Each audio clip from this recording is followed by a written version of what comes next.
আসসালামু আলাইকুম। সকালবেলায় আমি স্কুলে গেলাম আমার দুটো বাচ্চাকে নিয়ে। রোদের তাপমাত্রার কারণে ভয় লাগছে। এমনিতে ওরা দুই ভাই বোন একসাথে যাওয়া আসা করতে পারে, যেহেতু হেঁটে যাওয়ার ডিস্টেন্স বাসা থেকে স্কুলে। তো খুব ভয় পাচ্ছি, খুব টেনশনে আছি। ছুটি হলেও যাবো ওদেরকে আনতে। পায়ে প্রবলেম হোক আর যাই হোক যেতে হবে, কারণ এত বেশি গরম। খুব ভয়ে কাজ করছে।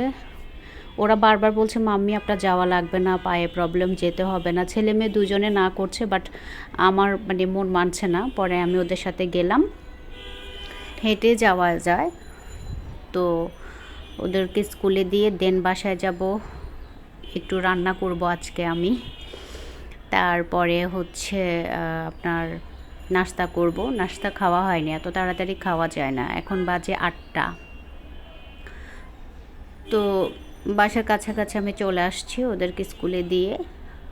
বাসায় আবার ব্যাক আসছি, স্কুলে আর বসি নাই। স্কুলে বসে অপেক্ষা করাটা আমাকে দিয়ে কখনো হয় না, হবেও না। বাসায় এসে আমি পুরাই স্ট্রেঞ্জ হলাম কাক দেখে। কাক পাখি সবসময় এভাবে আসে, কিন্তু ভিডিও নিতে গেলে ওরা না চলে যায়। ওরা কি বুঝে মোবাইল হাতে দেখলে আমি আদৌ জানি না। এখানে বোলে পানি দেয়া আছে, এখানেও দিয়েছি, ছাদেও দেয়া হয়। তো পানি একটু খেলো, খাওয়ার পরে আবার খাবার দেখছে, এই যে খাবারটা নিল, নিচে থেকে নিয়ে উপরে বসে খাচ্ছে। যদি আমি এই যে মোবাইল নিয়ে যখনই গেলাম তখন কাক চলে গেল, আর আপনাদেরকে দেখাতে পারিনি।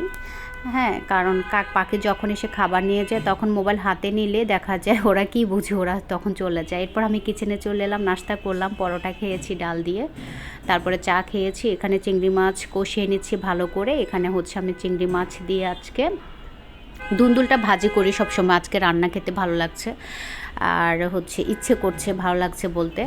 একটা আলুর অর্ধেক দিয়েছি ধুন্দুলে। তারপরে পাশের চুলায় আবার আমি তিতা করলা ভেজে নিচ্ছি। তিতা করলায় 2টো আলু দিয়েছি, আর তিতা করলা 2টো ছিল বড় সাইজের, 2টো ভাজি করছি। আর তিতা করলাটা আমার ছেলেমেয়ের অনেক বেশি ফেভারিট। আলু দিয়ে মুচমুচে ভাজি করলে ওরা বেশি লাইক করে। একদম মুচমুচে ভেজে নিব আর কি। তো বাইরে থেকে সাউন্ড আসছে, যেহেতু আমার ফ্রন্ট সাইডে বাসা, মেন রোডের পাশে বাসা, আমি চাইলেও অ্যাভয়েড করতে পারি না, নয়েজগুলো আসে। তো তিতা করলা আমি ওই দিন বাজারে আমার বাবার সাথে যাওয়ার পর 1 কেজি নিয়ে আসছি। আগামীকালকে শেষ হবে। প্রতিদিনই তিতা করলা খাওয়া হচ্ছে, বেশিরভাগই 1 কেজি, হাফ কেজি করে নেওয়া হয়। কারণ তিতা করলাটা গরমের জন্য পারফেক্ট একটা মেনু আমার কাছে মনে হয়। এছাড়া আমার বাচ্চারা খুব লাইক করে। এটা একদম মুচমুচে হয়ে যাবে, লাল লাল হয়ে মুচমুচে হয়ে যাবে। এখন মাত্র চুলায় দিলাম, কাঁচামরিচ, পেঁয়াজ কুচি, রসুন কুচি দিয়ে দিয়েছি। রসুন বাটা বা আদা বাটা আমি তিতা করলায় ব্যবহার করি না, রসুন কুচিটাই ব্যবহার করি। আর এভাবে তিতা করলাটা অনেক বেশি টেস্ট হয়। আমার বাচ্চারা খুব বেশি লাইক করে, এই জন্য আমার ভালো লাগা কাজ করে। বেশিরভাগই তিতা করলাটা আমি আমার হাতে ভাজি করি।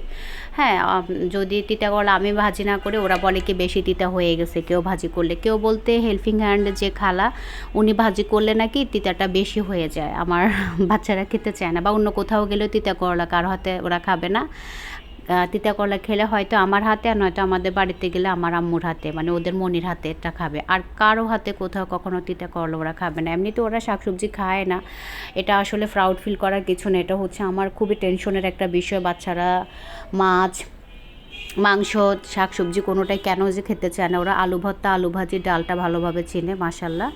তারপরে মাংস ছেলে চিনে, ছেলে খায়, মেয়ে তাও খায় না। যাই হোক, আমার ব্লগটি এখানে শেষ করলাম। সবাই ভালো থাকবেন, আল্লাহ হাফেজ।